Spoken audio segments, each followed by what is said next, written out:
I am just confirming that we are live. Look at that. Are we live? Here we are. What's up, everybody? Welcome to my first live stream in quite a while. I'm just going to share this to Facebook so that everybody knows that I'm here. And I'm going to talk about some pretty cool stuff today. So give me a sec.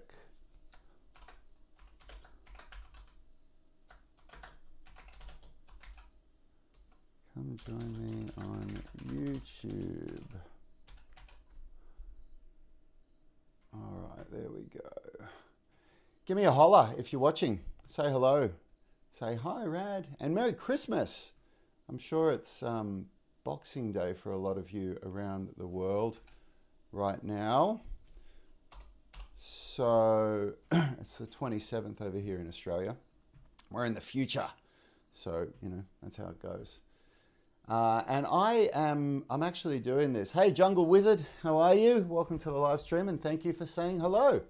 So I'm actually, I'm doing this live stream because one of our tribe members in the UMS Tribe membership in our app, one of them said, hi Andy, Merry Christmas brother, and thanks for tuning in. First live stream in a while, huh? And I tried to do it at a time that would suit you. I was thinking of you when I did it. I'm actually, one of my commitments to 2024 is that I'm going to start live streaming again. And because of the way that I run my life now, Andy, and because I don't have to teach classes first thing in the morning, which is what I had to do back in the Unity gym days, I am going to live stream at 5:45 a.m., which is 2 hours prior to the time it is right now. So whatever time it is right now, I'm going to be live streaming 2 hours earlier than that. And I'm going to make a commitment to do Monday to Friday live streams. So we'll see how that works. But I've got the space for that. You know, I don't have classes that I have to teach anymore, and I've got the space for this. So morning, Tom. Merry Christmas. Oh, it's great. Look at this. Everybody's coming out.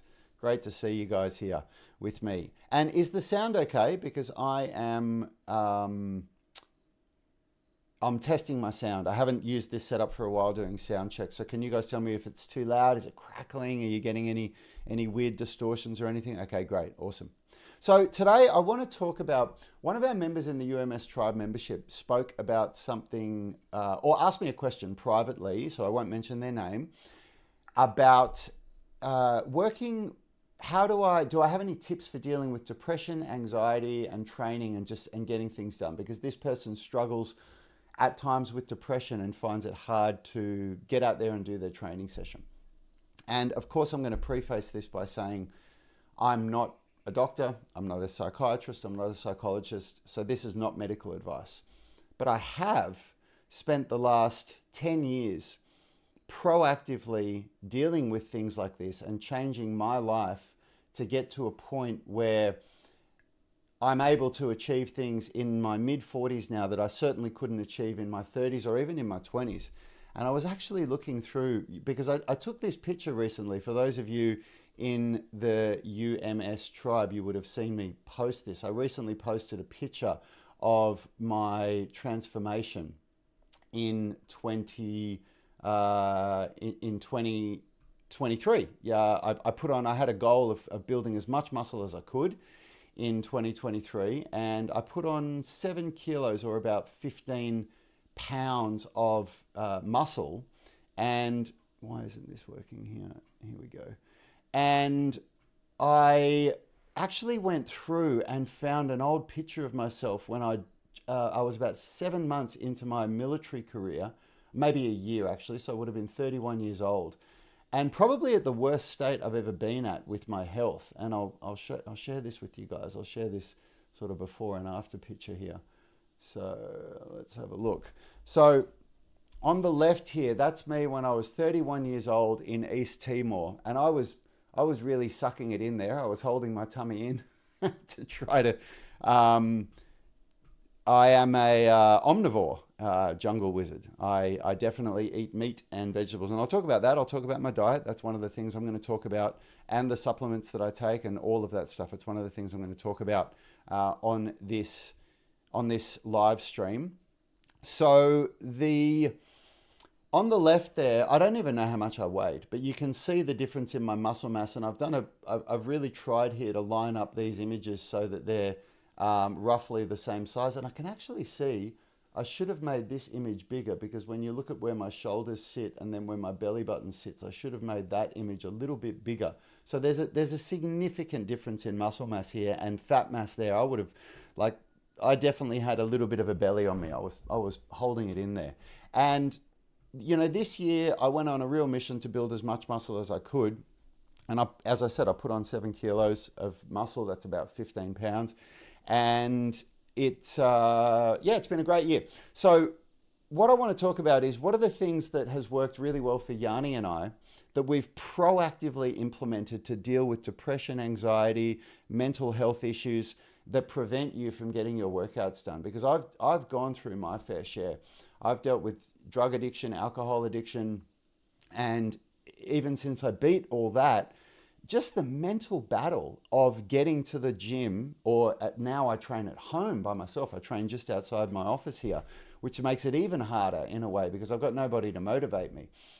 And how have I been able to get consistent and do my workouts? And so I'm going to talk about that today, because what I've found, the older I get, the biggest battle that I have with achieving my health and fitness goals is the mental battle of just clearing space in my mind to do the workout. Can anyone relate to that? Let me know in the comments. Let me know if you relate to that. You just struggle to just be able to, put down everything that's in your head and, get to the gym and do a workout. So let's jump straight into it. I've babbled on enough. So I'm going to talk about a strategy that I've used here. And the first point to my strategy is to really do a brain dump and to get everything out of your head. And what I'm about to say to you here, everybody watching, and I can see a bunch of you are saying, yes, I can relate to this. I truly believe that if you can, and I won't even say the word master this, because mastering is like, there's this scale of going from where you are to where you want to be. There's this journey that you go on. And I think people get too fixated with the destination, because if we can focus on the process of just being better each week and each month, people overestimate what they can achieve in a month, but they drastically underestimate what they can achieve in a year. And this is a time for me, when I look back on 2023 and, when I show you guys those pictures again, I'm really, really proud of what I've achieved in 2023, because I adopted this mindset, and I've been working on what I'm sharing with you guys now for a decade. So I've become quite good at it. So the first thing to do, the first step to this, is to do a brain dump. And a brain dump is where you get a piece of paper, or probably a document in the modern world, and you write down everything that you do in a day, a week, and a month. And I mean everything. I mean, get up in the morning, go to the toilet, brush my teeth, make a coffee, walk my dog, get dressed, go to work. On the way to work, I check social media, I check my emails, I go to work, and you don't just say I go to work, then I come home. You write down everything that you do at work, everything. What do you do? And like a brain dump, you'll do your best, but then you'll adjust it as you go through your day, your week, your month. And then the idea is, when you've got everything down there, everything that you honestly spend your waking hours doing, only then can you look at what you don't want to be doing that you're putting effort into, or that you're putting time into. Because getting this mental clarity to be able to go to the gym, it's not, in my opinion and in my experience, about saying, oh, I'm going to do this. I'm going to get up and I'm going to go to the gym and I'm going to do this workout. We all do that, right? And that doesn't work. That's like saying, I'm going to have this goal and I'm going to make this change in 2023. And then by the end of January, you realize you've done it like once or twice. In my experience, the very first step to this, the grassroots, the bottom of the Maslow's hierarchy of needs, is make space for the thing that you want to do more that is going to be better for you. So once you've got this brain dump, you then want to prioritize. So you rearrange the things. You look at something and think, well, that's at the top. So you put that to the top of the list, and then you put that, and then you put that, and then you put that. And if you can't at least get rid of the bottom, let's say this is an arbitrary number, okay? I'm not saying a very specific number, but let's say you can't at least get rid of maybe 30% of whatever it is on that list, then you're going to struggle still to be able to get to the gym or to do the things that matter to you with this mental space and this mental clarity. And I want to give you a very real example of the way that I have done this in recent years with a couple of things that really, really mattered to me, but that weren't serving me well. So I'm 45 now. I've got a 6-year-old son who turns 7 next year. I'm happily married. I run a business, and, I've got responsibilities. I'm not somebody that doesn't have things that I have to deal with. And when I got together with my wife 8 years ago, we're about to celebrate our 9th anniversary next year. I was a gamer. I love playing video games, and I still do love playing video games. I'll play video games with my friends very rarely now. But when we got together, I was a real gamer. I was like maybe 15, 20 hours a week of gaming. So it was once a week, maybe not every week, but most weeks I would do at least 1 or 2 real gaming sessions with my friends where I'd play for like 5 hours or whatever it was. I'd maybe even play a couple of hours here and there on weekdays if I had the time. And it was, for me, that was just my hobby that I'd carried through from childhood into my early adult years, through my years in the military, because I was working with a whole bunch of younger guys that were gamers as well. And it was just my thing that I loved doing. But when I did this exercise, and because one of the things that I really struggled with in my early years of being a parent was the friction of trying to hold on to the things that I loved so much and that I cared about, that were really hobbies for me, but that were causing friction in my marriage, causing friction in my business, in my working with my brother Yanni, causing friction in my, what my goals were with my training versus what my actions were that were going to get me there. And what would happen would be you get this stress, you get this anxiety where you're telling yourself, I'm going to do this thing that I care about so much. So for me, I'm using this example of gaming, and I'm going to do it. But I could feel in my mind, I could feel this stress and this anxiety and this pull of, well, I'm meant to be doing this, or, I know that I'm letting my wife down by not being there for her when she told me she wanted to spend Friday night with me, or she's not getting enough quality time, but I'm still going to do this thing. And so for me, that was a very, very hard thing to do. But when I looked at that on my brain dump, and I said to myself, wow, this is not serving me. This is causing friction in my life. And in the past, it was a thing that I used to do to wind down. It was my leisure activity. But now it's actually causing a lot of stress. And it's causing me a lot of mental stress because I'd be putting time into thinking about how can I manage my life? How can I juggle my life in a way where I can, do more of this, but also manage all my other, things in my life. And there's been other things like that too for me. Like another big hobby for me was going to the movies. I love going to the movies. And I would, before being a father and before being in my relationship with my wife, because my wife, for her values are, she doesn't like going to the movies. But for me, I would see almost every blockbuster at the cinemas. I love, sci-fi movies and fantasy movies. And it was one of my things when I was younger. And it's gone now. I just never do it. Never get to do it. I don't get to binge watch all the Netflix shows that I want to do. And so by removing these things from my life, by removing them from my brain dump, it creates space in your life that is one of the most liberating things that you will have ever experienced. And I'm sure that those of you that are watching right now, and comment and tell me, is there something that's sparking in your mind where you're kind of going, maybe I can already see 1 or 2 things that I'm hanging on to, but that aren't serving me well. Because we all have this, well, I'm sure at least most people on this channel, and definitely those of you in the UMS Tribe membership, we have these goals, this aspirational identity you know, and if I relate it to fitness, maybe you want to be 7 kilograms more heavier muscle mass like I wanted to at the start of this year. Maybe you want to be more flexible. Maybe you want to be, you know, 50 pounds, 22 kilos less overweight. Whatever it is, we have this aspirational identity, and the only way to get there is to behave now the way that person behaves, you know? So if we want to be somebody that has a lot of wealth, then we have to behave like the person that's wealthy now. You're never going to get wealthy by behaving like somebody that's not wealthy. And people fall into this pitfall of thinking like, you know, once I get there, I'll behave like that. And that's not how it works. So when you do this, you think about, how does the person who I'm aspiring to be like, how do they behave? And for me, when I thought about that, and when I think about what I want in my life, and I want a good marriage, and I want a good relationship with my son, and I want to be a good business manager and business owner, I want to be a good leader of my tribe, I want to be exceptional at what I do at the UMS and at my movement practice.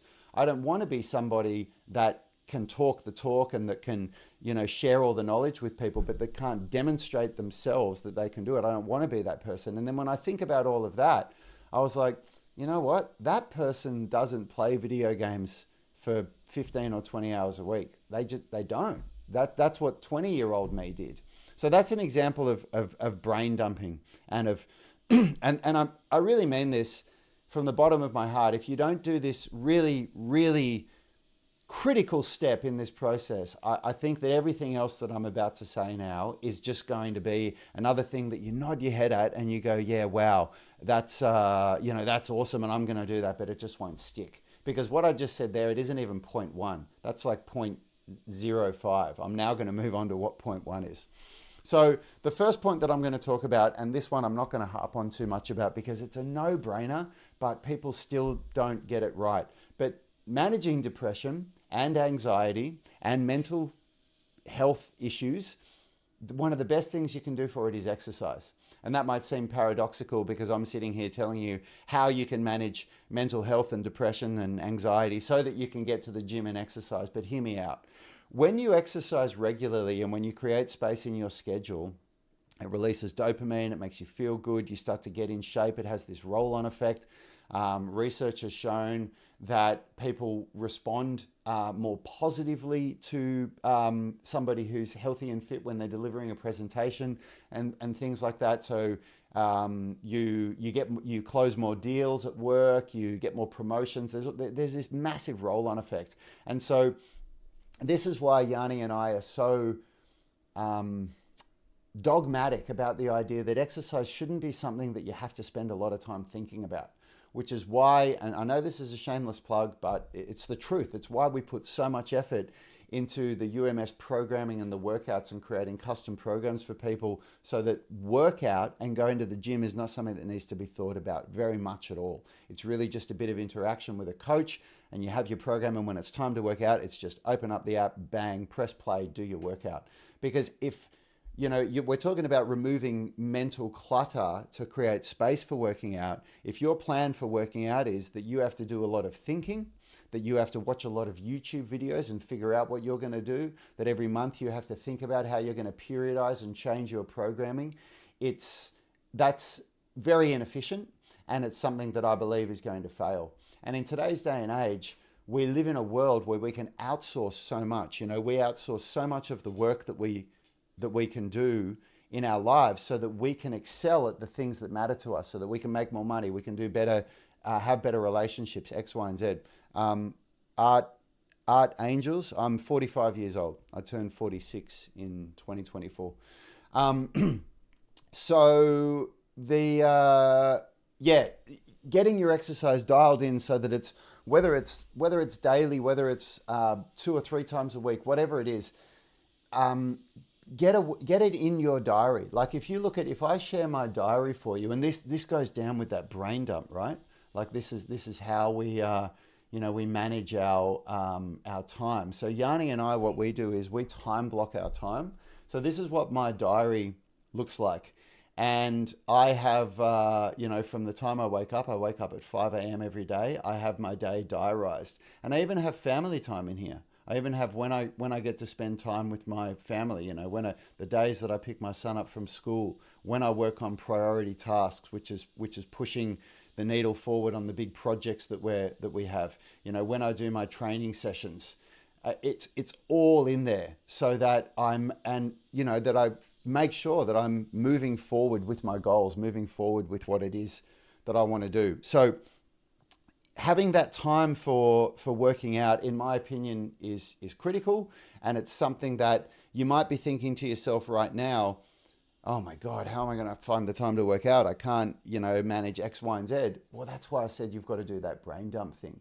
And if you have a spouse, if you have a partner, then a really smart thing to do is that you sit down with them and you have this conversation. You say, hey, listen, I've written down these things that I do in a day, and I need to find more time to exercise because it's going to improve my mental health. It's going to improve, X, Y, and Z that I do. But I know that you've been asking for more time with me, and I know that we've been having some friction that we don't have time together. And so what I want to do is I want to remove these things from my day so that I have more time for you, for us, for the kids, and also more time for me to be able to do this one workout a day for an hour. How do you feel about that? And then you get on the same page with them. Because in my experience, if you don't get on the same page with your spouse about this stuff, it just creates more friction. You create this point for friction. Because then if there ever is friction around you doing your workout at the time that you've allocated, you can say, hey, do you remember that we made an agreement on this? And they'll say, well, hopefully they'll say yes. And you say, okay, well, what's coming up for you that's causing friction right now? And you can talk through that, and hopefully that becomes something that really works for you. So that's exercise. If you've got any questions, let me know. Put them in the comments there. Jungle Wizard, you're saying, this past year, every time I exercise, I get instant cramps.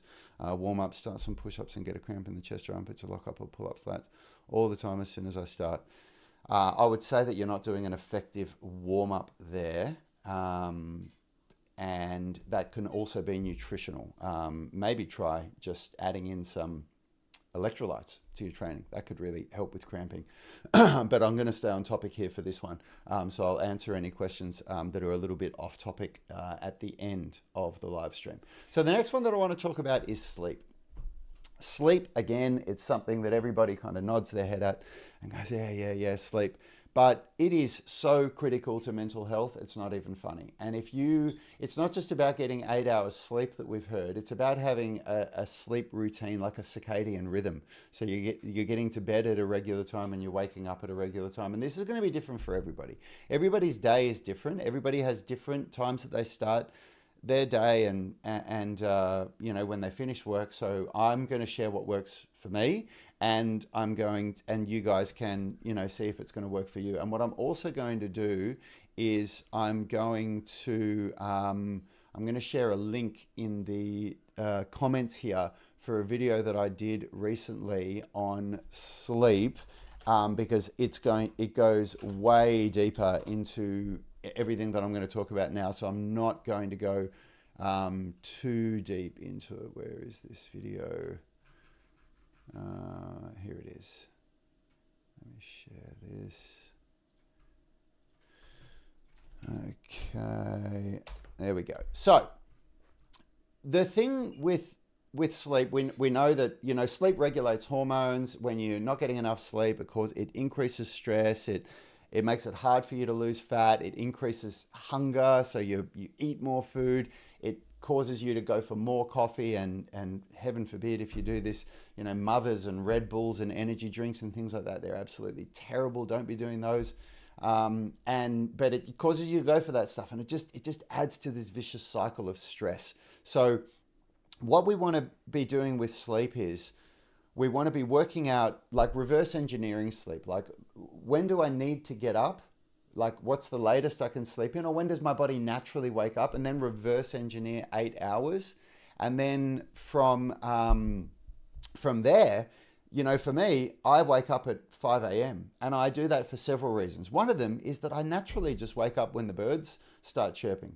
And in Australia, the kookaburras where I live, they start cooking away at about 4:45 a.m. And so I kind of just wake up with that. And I don't get any good quality sleep after that. So I don't like just laying there in bed. I feel that that's wasted time. So I've got to reverse engineer 8 hours from 5 a.m. So that means I've got to be asleep by 9 p.m.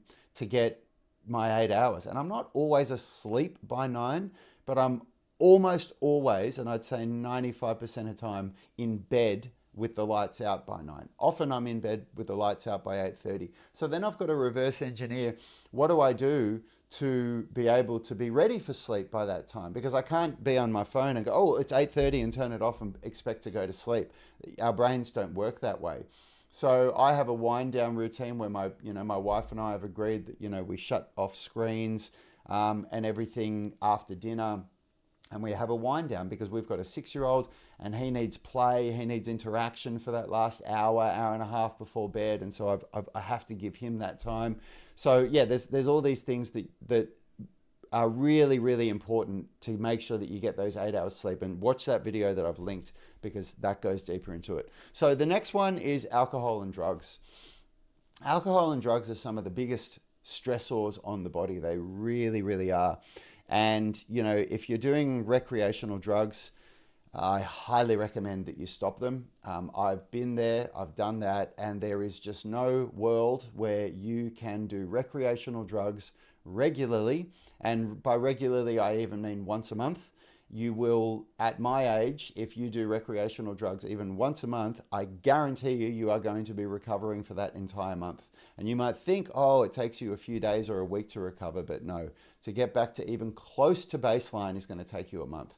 So that's all I'm going to talk about with recreational drugs. But alcohol, of course, is the big one because alcohol is just so acceptable, right?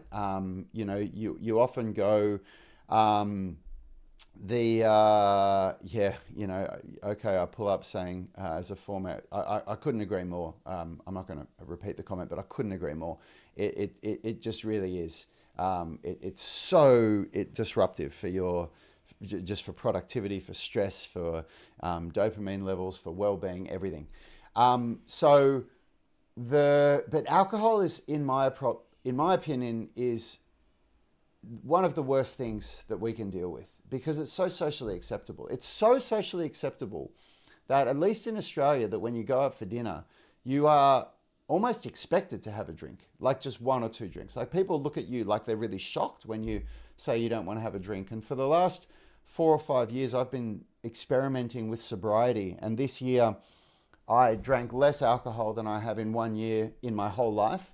And I did that for several reasons. And I only had several times, and I literally mean several times, where I had 1 or 2 drinks.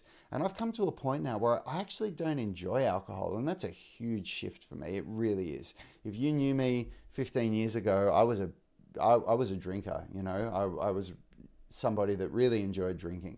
And I don't enjoy it anymore. I've just created a completely different relationship with it because now even 1 drink, I feel really off for a day or 2. I really do. I'm just not on my A game. I can't train the way I want to. When I get out of bed at 5, I feel sluggish. I feel heavy.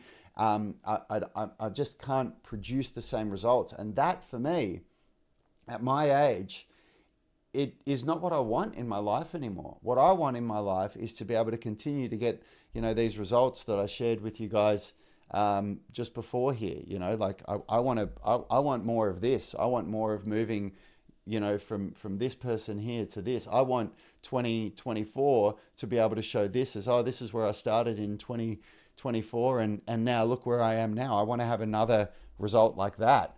And there's just for me, there's no space for that kind of thing. So I'm going to say, if you are watching this and you think to yourself, no, that's not me. I want to be able to enjoy alcohol with my friends and I want to be able to do this, then I'm not going to judge you on that. I totally get it. That's your prerogative.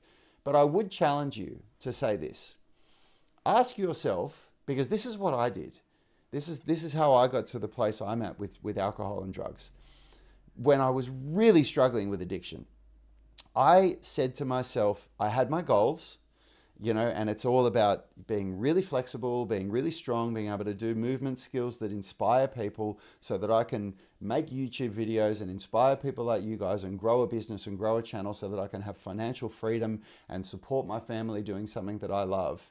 And I had all of that weighed up against enjoying alcohol and enjoying socializing on that level. And I said, if life was black and white, and I'm going to talk about this for a minute here. If life was black and white and it was one or the other, can I have this or can I have this? Which would I have? And the answer was very, very clear to me. I would absolutely take that life that I just described before over the life where I can enjoy alcohol and enjoy eating what I want when I want it, if it was black and white. And then people that I speak to always say, but it's not black and white like that. You can have your cake and eat it. You can have, there's a scale. There's, you can enjoy just a drink or two here and there. Well, I would argue that for what I want, you can't, because I've experienced what life is like, enjoying that just one or two drinks and having that meal that is definitely unhealthy, when I have those one or two drinks. And I can say undeniably for myself, that prevents me from moving forward to the goals that I want. I would not be able to have the physique that I have right now that I keep sharing here. This was only taken 3 days ago. I would not have that physique now if I was still living my life like that. And for me, for my values at 45 years old, it's a really simple answer. That's what I want. And so then when you make that decision that, there's all these steps that you have to take. Like my reduction of alcohol has been my eliminating drugs has been a 20-year process. I joined the army to try and get away from it because I just couldn't get away from my addictions and my circle of friends when I was in my 20s. So I joined the army when I was 30, and I joined as an infantry soldier. Then when I got out of the army, I still struggled with alcohol, and it's been this gradual process. And what I think has worked best for me and what works best for most people that I speak to is just cold turkey, just bang, just cut it out and go for it. And set yourself a goal. If you're thinking, I wonder how this would work for me. Do a goal of January going 100% dry. Don't have a drop. And I'll talk to you about some strategies in a sec about how to do that. When you get to the end of January, before you start to drink again, ask yourself if you want more of what you got in January or if you want to go back to the way things were. Because in my experience, whenever I've gone for several months without alcohol, and then when I reintroduce it, I'll have one drink. And before you know it, a month later, I realize I've been having one drink every weekend for the last month. And that's just how it's worked for me. So the one tip that I will give you guys for this is that research shows that you can't get rid of a habit without replacing it with another habit. So there's a really good book that I've got on my shelf there called The Power of Habit. And this guy, Charles Duhigg, has researched habit. And what he's found is that we need to replace a habit with something else. So if alcohol is a habit for you when you go out, replace it with kombucha. Replace it with, for me, I have soda water with lime. I've found that, if I can have something that gets me through it, I'm fine. And now my relationship to it has just completely changed. All right, so on to the next one. Next is nutrition. Nutrition, again, I'm harping away at things that people are probably just nodding their head and going, yeah, I know. But it's a really, really important part of managing mental health and depression. If we have, shit food in your body means shit digestive health, and gut health has been directly related to mental health. And there's some really good documentaries that you can watch. There's some docu-movies on Netflix. I can't remember what the one that was that I saw on Netflix. If anyone that's watching can remember that one, the Netflix special that I saw on, I think it's called the Gut Mind or something like that. But your digestive health is directly related to mental health and to the secretion of hormones, and there's a lot of things that go on, the relation to our minds and our gut. So we need to take care of our gut. And grassroots, people nod their head at this or and go, yeah, I know. But then it's like, what are you doing to actually make it happen? And it goes back to the start of this live stream where it's, what are you removing that creates the space to cook your own healthy food. Because in order to foster a good, healthy gut, what we really need to do is remove processed foods. We basically need to remove foods that feed bad bacteria in our gut, and we need to add foods that feed good bacteria. So we want to, at the top of my list is removing sugar, refined sugar, so any kind of sweet, dessert, anything. And if you want to do that, that is a conversation to have with your spouse as well, because you really need to make sure that there aren't things in the house. And if you're addicted to sugar, sugar is one of the most addictive substances. It's more addictive than cocaine. It's right up there with tobacco.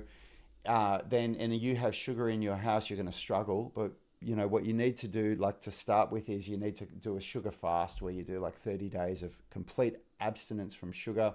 I've done this several times.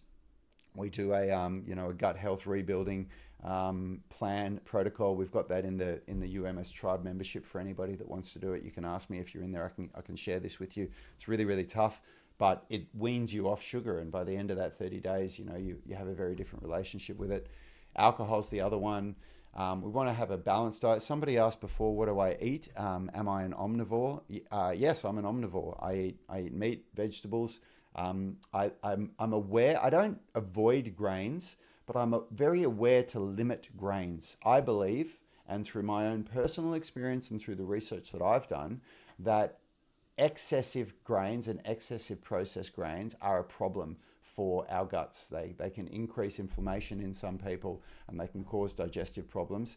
And I know personally that I have a threshold with the amount of grains that I can have before I start getting inflammation and gut problems. So I'm very aware, and through years of experimentation, I know how much grains I can have. I eat very little bread. I only eat sourdough. Well, I shouldn't say I only, but I almost only eat sourdough bread, and I'd say that I would only even eat a couple of slices a week. The main grains that I eat are white rice, and I usually get my carbohydrate from things like sweet potato. I eat bananas every day, and I eat a lot of fruit as well. Increasing fiber, being aware of how much fiber you have, is also a good thing for a healthy gut. And I also have bone broth and fermented foods that I make myself are really good. And then besides that as well, this is something that a lot of people are unaware of. We need to make sure that we're getting enough cholesterol and enough saturated fat in our diets to, and I know a lot of vegans really don't like hearing this, but there's a caloric restricted diet and restrictions in dietary cholesterol and in saturated fat actually stifles testosterone production. And if your body's not producing enough testosterone, then mental health and just health in general is going to suffer. So we need to make sure that we're not eating a caloric restricted and saturated fat and cholesterol restricted diet. So like a full fat butter. I love full fat butter personally from a good quality source. I eat a lot of eggs as well. Avocado as well is another really good one. So thanks, Eric. I'm really happy. And okay, I'll pull up. You're absolutely welcome. I did feel that this was something that people could share, that people would benefit from. And I want to do, this is one of my goals in 2024. I want to do more of these live streams, so that I'm not just talking about strength and flexibility training all the time on our channel, but I'm also talking about things that matter for me, things that Yanni and I have used to transform our lives over the past 10 years, because that's what we're starting to see is a trend, is that we're, the people that really respond well to this stuff are people that are around the same age bracket that we're in, sort of 35 to 55, like within that 10-year range of where I'm at. And that are looking for those similar ways to optimize their life while managing career and family and all that stuff. So, let me know, anybody that's watching, if you're finding this valuable and if this is something that you want to see more of in 2024. I'd really like to know. And of course, your comments really help with the algorithm. So that's nutrition in a nutshell. The last one that I'm going to watch, and this one probably isn't something that you expected, and that is going to be selective with the content that you consume, because what's going in here absolutely affects the state of your mind. So if you're somebody that struggles with depression, I wouldn't be watching depressive movies and depressing content. It is going to make you feel worse. If you're somebody that struggles with anxiety and you have children, for example, I wouldn't be watching content that creates anxiety around kids being abducted or things like that. And that might seem like a no-brainer, but I don't think it is for a lot of people. I think a lot of people aren't aware of how much the content that they're consuming affects their mental state. So if you're somebody that struggles with depression, anxiety, mental health, I would go on a cleanse from any content that doesn't make you feel good. That when you look at a movie, you actively choose things that make you feel good. So for me, one of the first things about this was to stop watching the news. I don't know if you've heard this concept or not, but the news is quite negative. It's showing a lot of the bad stuff that's going on in the world. And if you become fixated on all of that, that can really create a lot of clutter in your mind. It can really mess up with your mental health. And for me, I don't watch the news ever. I haven't watched the news in probably 10 years. And I know there's people that would say, well, how do you know what's going on? I can tell you right now, in today's day and age, when there's something that you need to know about, you find out about it. I find out about it on social media, or I'll find out about it from speaking to people. And then, like, for example, the Israel war, the Israel and Palestine war, when people talk about it that much, I can go, okay, and I can actively go and watch something to learn about it rather than polluting my mind with whatever the bloody news wants to throw at me every night. So that's like step one for me. Step two is choosing what it is that I watch on Netflix, not just watching that latest thing because it looks good and because everybody's talking about it. Like I'll put movies on sometimes and I'll see how dark they are and I'll think, oh God, this isn't what I want in my mind, and I'll turn it off. And I actively watch comedy, a lot. Anybody that is friends with me on Facebook would know, I share stupid memes and stupid jokes all the time because I love laughing. I want to stimulate that dopamine. I want to stimulate that feel-good response in my mind. And so I do that stuff actively. The next thing is reading. And if you don't like reading, listening to audio books. That's what I do. I'm not a huge reader, but I do listen to a lot of audio books, because when you listen to the right books, like self-development books, that really helps to program your mind the way that you want it to be programmed, and our actions lead to our thoughts lead to our actions, and our actions lead to our results. So you think about that. The way you think leads to the way you act, and the way you act leads to the results that you want. But there's a step before that, and that is our beliefs lead to our thoughts. So what we believe, do I believe in God? Do I believe in a higher power? Well, that affects the way I think, and that affects the way I act, and that affects the results that I want. Do I not believe in God? Am I an atheist? Well, that affects the way that I think, that affects the way that I act. Do you know what I mean? So there's, we want to be actively reprogramming the things that we believe in, and challenge your beliefs sometimes. Think about, look at that aspirational identity, look at where you want to be, look at where you are, and think, does that person believe what I believe? Do they view the world the way that I view the world? Because if you're just consuming the same content on default, it's going to be very, very hard to change the way that you believe. So yeah, the things that you consume, the social media that you scroll through, the people that you follow. Like, another big one for me was, I heard about this a couple of years ago, and it's been an incredibly powerful experience for me. Unfollow every single account on every social media platform that creates a negative feeling when you see their post.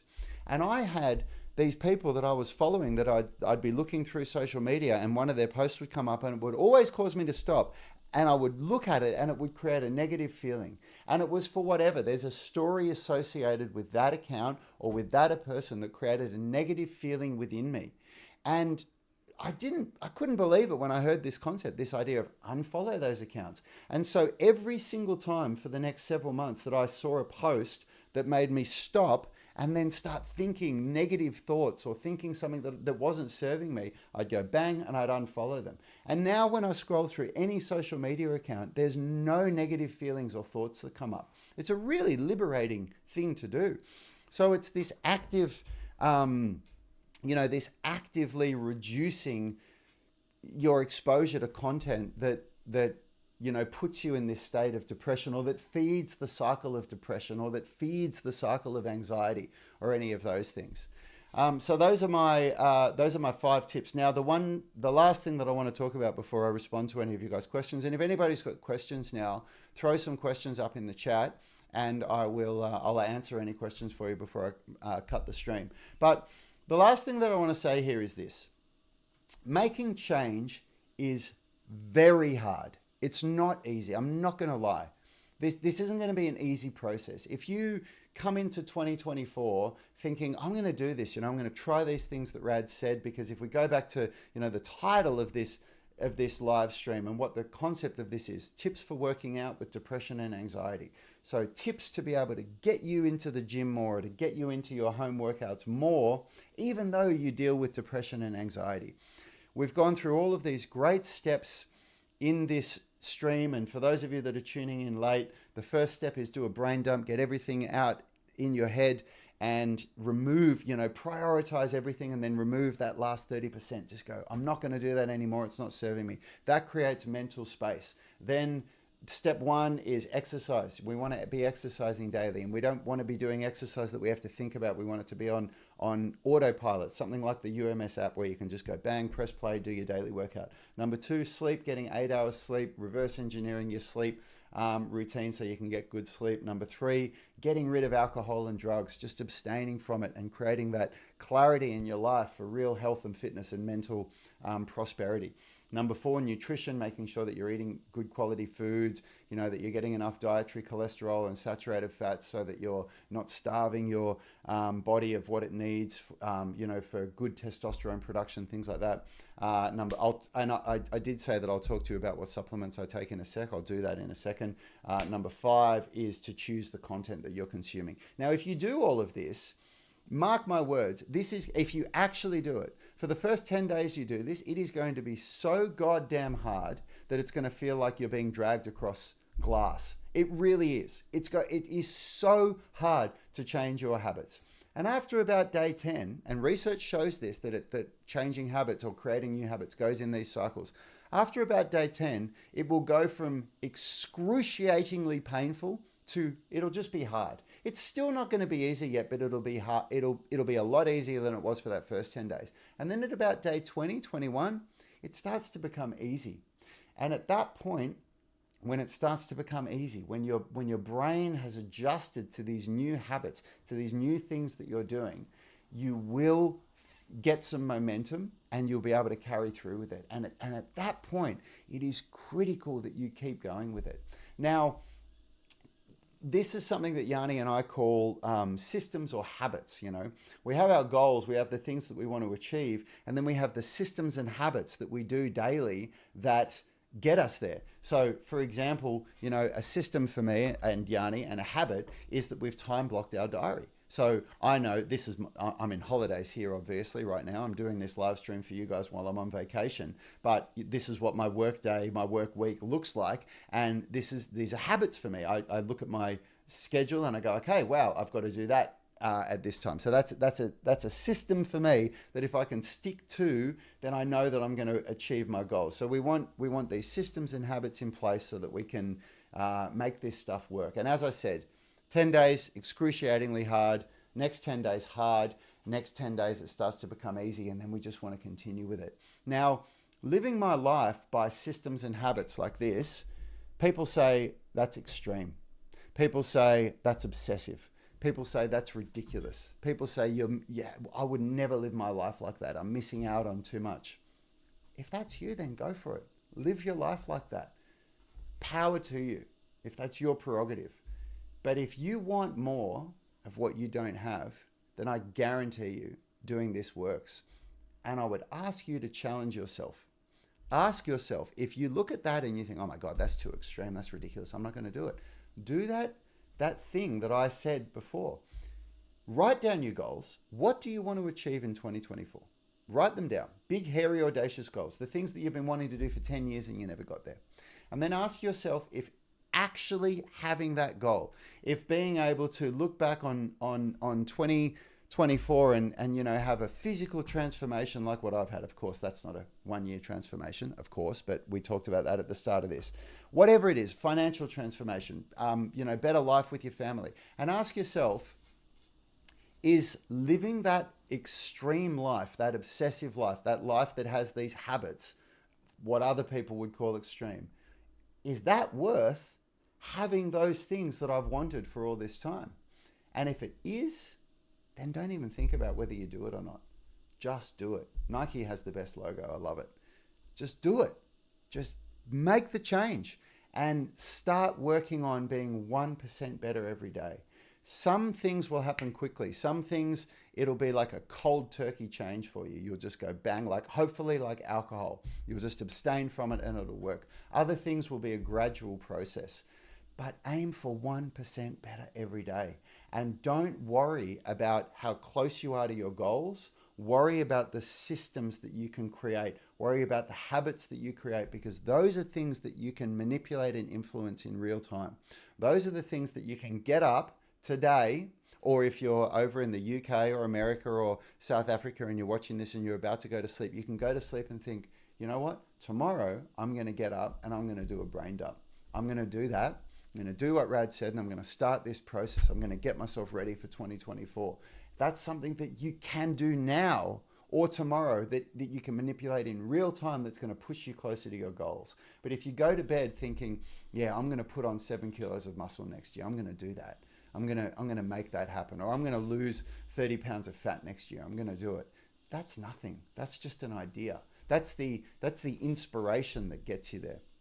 So I really hope that you guys got something out of that. Let me know in the comments if you like this, because it is my intention that I'm going to create the habit. I'm going to create the system of doing this at 5:45 a.m. Monday to Friday.